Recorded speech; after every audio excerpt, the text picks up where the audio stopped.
Hi guys, so this is my first video blog. I've been watching Lonely for a girl? while, Lonely and I girl. really like a lot of you Are we in guys. 2006? This is the reason really I like started page for the YouTube. word. Let's jump into that story that, honestly, almost anyone online in the Really like mid-2000s page for the probably word. remembers. Lonely Girl 15. Oh, definitely. You're really funny. A classic internet moment. For those who maybe don't recall, perhaps weren't glued to YouTube back then, what exactly was Lonely Girl 15 and why did it become such a massive deal? Well, it was genuinely groundbreaking for its time. This was back in 2006. A series of video blogs popped up on YouTube, supposedly from a 60-year-old girl named Brie Avery. Right, just her in her bedroom. Exactly. Filming herself with a webcam, talking about her daily life, her interests like science, this purple pea monkey doll she had. Her best friend, Daniel Beast, would sometimes show up, and there was this sort of blossoming romance between them. And what made it hook people? It was the simplicity, the intimacy. It felt like a genuine video diary from a real teenager. Raw, unpolished, or so it seemed. But the story got pretty wild, didn't it? It wasn't just like homework and crushes. No, not at all. The narrative took this really strange turn. It turned out Brie's family belonged to some kind of mysterious, undefined religion. Okay. And she had to participate in this thing called an Enochian ceremony, which involved, apparently, diet shots and learning some secret language. Whoa. Yeah. And then things got even darker when her parents just vanished after she refused to do some secret cult ceremony. So this complex, evolving story, presented as totally real, just drew millions in. Brie was, arguably YouTube's first true viral star. Okay, here's where it gets really interesting for our deep dive today. Millions believed this was real, but then something started to shift. Viewers got suspicious. And it wasn't the acting necessarily or even obvious plot holes at first. What started the doubts, surprisingly, was Brie's room. Her bedroom, yeah. Seems mundane, but it was crucial. It was just too perfect. Or maybe too designed. Every single detail, the pillow on the bed, the books on the shelf, seemed meticulously placed. Like set dressing. Exactly. There was even that picture of Aleister Crowley, the occultist, hanging above her bookshelf, which, later sort of hinted at the plot. A bit too on the nose, maybe. But here's the crucial part, I think. There wasn't a single item in that room that didn't seem to serve the story somehow. Even the mess looked deliberate, planned. That's exactly what people picked up on. The online community, always sharp, started posting comments, accusing the channel of being staged. Some viewers even thought it was maybe an ad campaign for a movie or a product, like Target, based on little codes they thought they saw in items in the room. Others figured it was an ARG, an alternate reality game. So the internet sleuths geared up. Oh, absolutely. They got to work, and they were relentless. People in forums, early bloggers, even journalists started digging. What did they find? Key things. Like the lonelygirl15.com domain name, registered 2 weeks before Brie supposedly joined YouTube. That was a big one. Suspicious timing.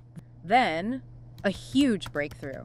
3 forum members, Chris Patterson and Z'aana, who went by Dimdadime and was actually a law student. Impressive. They created a fake MySpace profile, added an IP tracker to it, and tricked someone involved into visiting it. And that tracker pinged back to a private office at CAA, the Creative Artists Agency. Whoa. A major Hollywood talent agency. That was pretty much the smoking gun. They passed this info to Richard Rushfield, a journalist who broke the story in the LA Times in September 2006. On September 7th, 2006, a letter signed The Creators appeared on the official website. They finally admitted it was scripted, called it the birth of a new art form. An art form that blurred reality and fiction online like never before. Exactly. And here's that fascinating side note, the connection that became a sort of Silicon Valley urban legend. It's widely believed that the sheer buzz around Lonely Girl 15, this massive viral phenomenon built on fake reality, was a key factor convincing Google to buy YouTube. Just 4 months after the Lonely Girl 15 reveal, in October 2006, Google bought YouTube for $1.65 billion. Great, so let's circle back. What does this all mean? Why did Brie's perfectly normal-looking bedroom end up feeling so fake? To get at that, we need to bring in Roland Barthes. Right. Barthes, a major figure in semiotics and literary theory in the 20th century. He had this concept he called l'effet réel. The reality effect. Exactly. He noticed that realistic writers, think Flaubert or Tolstoy, would often sprinkle in these small, seemingly pointless details Like what kind of details? Oh, the barometer on the wall, or maybe a faint creak from the floorboards. Details that Barth has argued don't really serve the plot. They're not symbolic. They don't advance the story. They just are. Okay, let's unpack that a bit. So Barth has called these things fragments of reality or reality items. Their only job is to make the world feel real. Pretty much. Their function is simply to say, look, this is reality happening here. They signal the existence of a real, complex world beyond the immediate needs of the narrative. They aren't trying to tell you what is happening, just that it's happening in a real-seeming place. It makes you feel like you're in an actual room precisely because it contains stuff that doesn't need a specific narrative reason to be there. It's just life clutter. And this brings us straight back to Lonely Girl 15. Yeah. Bree's room looked real, sure, but it was a set. Carefully planned one. Exactly. And what was missing, according to this idea, were those true remains of life. The random stuff. An old phone cable nobody bothered to remove, a forgotten grocery list stuck to the fridge, maybe a little scuff mark on the wall, clothes not perfectly folded but just tossed on a chair. The things that just accumulate. Right. In Bree's room, almost every item, even that Aleister Crowley picture, ended up having a purpose related to the plot or the series' mythology. The utter lack of genuinely meaningless reality items created that subtle feeling of fakeness. It was, like our source material puts it, a scripted room. Like a monologue where every word counts, but it doesn't sound like natural speech. Beautifully put. It lacked the ums and ahs, the random tangents of a real space.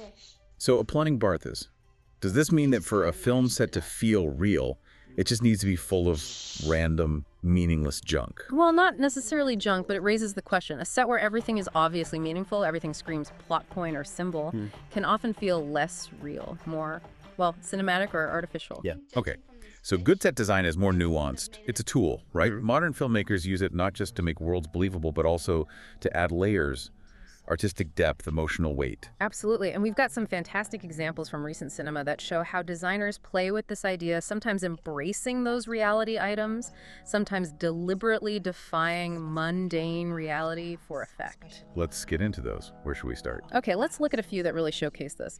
First up, Spike Jonze's Her from 2013. The near-future LA film. Right. And the genius there is the set design doesn't shout sci-fi at you with, chrome and flashing lights. Instead, K.K. Barrett, the production designer, built this really soft, pleasant, almost nostalgic world. How did he do that? They specifically avoided colors often linked to harsh futures, like cold blues. Instead, they used warm tones, reds, browns, pinks. Theodore's apartment is full of light wood, big windows. It feels intimate, comfortable. And the tech? It feels integrated, organic, like a phone with a fabric case or a wood finish. It's not alienating. The result is this city that feels like maybe Silicon Valley mixed with somewhere you'd actually want to cozy up in. So the reality effect there makes the central romance, human and AI, feel more plausible because the world feels grounded and warm. Exactly. The environment supports the emotional core.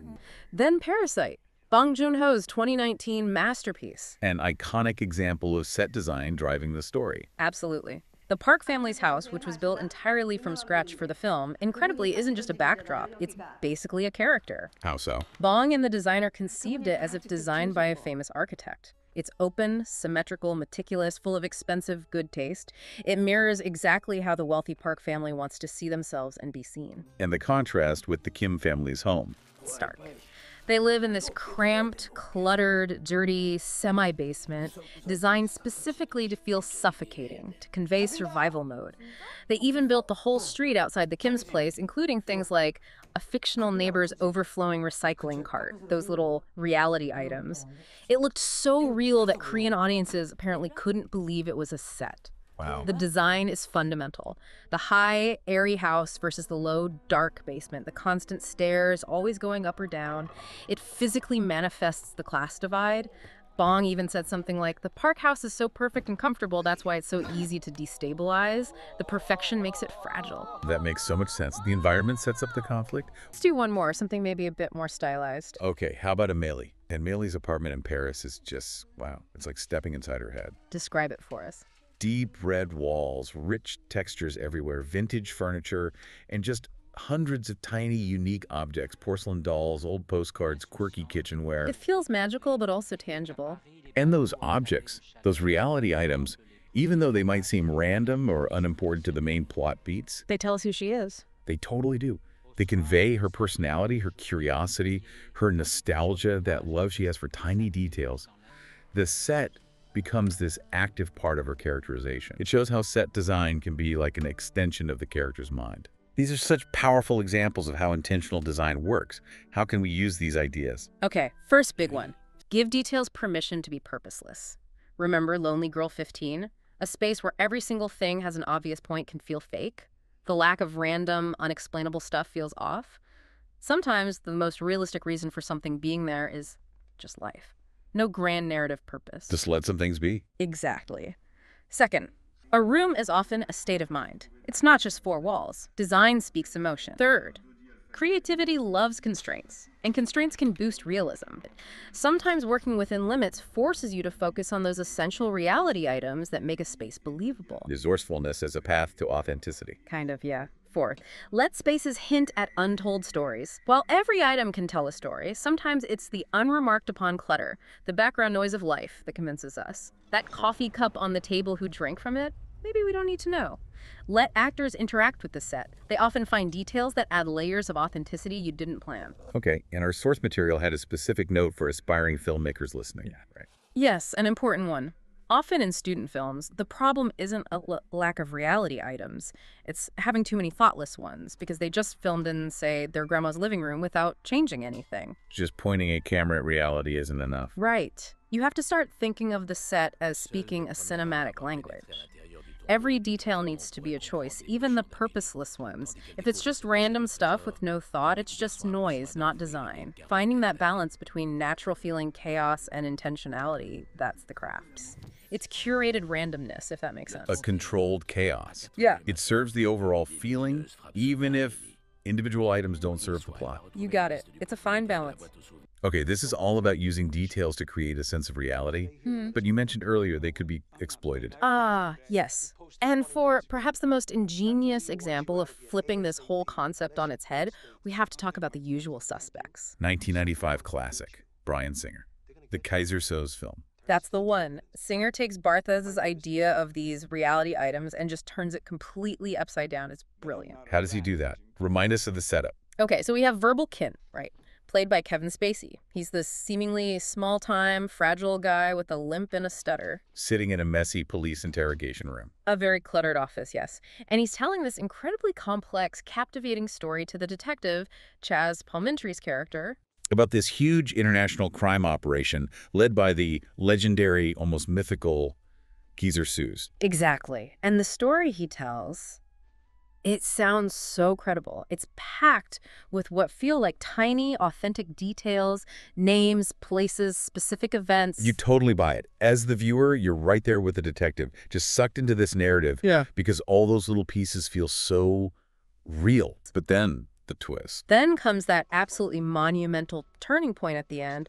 Verbal Kint gets released, walks out, seemingly. And the detective is left in the office. He is. And he's maybe having a coffee, looking around the messy room, and suddenly it hits him. The penny drop? The biggest penny drop maybe in movie history. Yeah. He realizes that every single detail in Verbal's incredibly elaborate story was fabricated right there on the spot, inspired by completely random everyday items that were just sitting there in that office. No way. Like what? Oh, everything. The name of a cargo ship, taken from a notice board behind him. A coffee cup brand turns into a name or a place. An old picture on the wall, a label on some equipment. Even character names. Even a family name, supposedly, lifted from the bottom of a discarded document in the trash or on the desk. Wow. So he wasn't recalling memories, he was reading the room. Literally reading the room. It's this conscious, brilliant manipulation of the very principle Bartha's identified. The idea that seemingly meaningless details create credibility. Exactly. But here, Singer and the screenwriter Macquarie weaponize it. Instead of using those just because details to signal truth, Verbal uses them to construct the perfect, convincing lie. That is genius. The greatest trick the devil ever pulled was convincing the world he didn't exist.